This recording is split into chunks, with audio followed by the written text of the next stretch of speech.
Magandang araw po. Narito na po ang magiging lagay ng panahon ngayong araw ng Martes, August 27, 2024.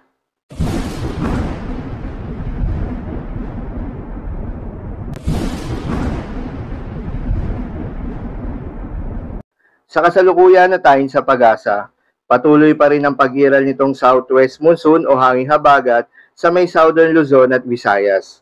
Kaya naman, asahan yung maulap na kalangitan na may kalat-kalat na mga pagulan at thunderstorms.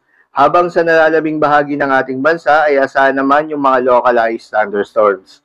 Magandang balita naman dahil ayon sa pag-asa ay walang binabantayan na low pressure area o bagyo sa loob o malapit sa Philippine Area of Responsibility na maring makaapekto sa ating bansa.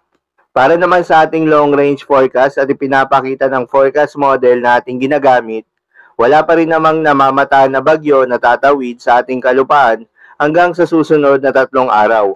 Posible rin na storm-free tayo hanggang matapos ang buwan ng Agosto. Dahil pa rin sa epekto nitong southwest monsoon, asahan sa Mimaropa at Antique ang maulap na kalangitan na may kalat-kalat na mga pagulan at thunderstorms. Posible ang mga pagbaha o pagguho ng lupa dahil sa katamtaman hanggang sa kung minsan ay malakas na pagulan.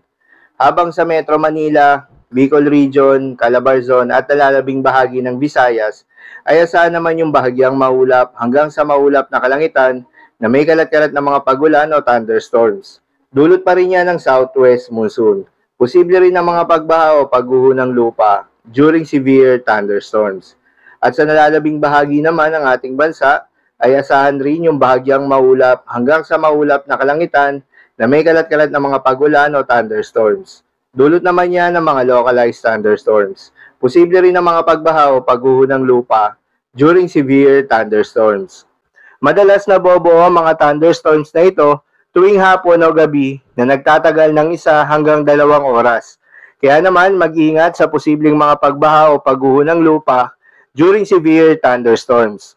Para naman sa lagay ng mga dagat baybayin, ayon sa pag-asa ay wala tayong nakataas na gale warning sa anumang seaboards ng ating bansa. Kaya naman malayang makakapamalaot yung mga kababayan nating mangingisda at yung may mga maliliit na sasakyang bandagat. Dahil inaasahan yung banayad hanggang sa katamtaman ng mga pagalon. Ngunit iba yung pag-iingat pa rin, lalo na kung meron tayong offshore thunderstorms activity, asahan pa rin yung tsansa ng malalakas na hangin at kaakibat nito ang bahagyang pagtaas ng mga alon. So, yun lamang po para sa lagay ng panahon ngayong araw na Martes. Keep safe, everyone.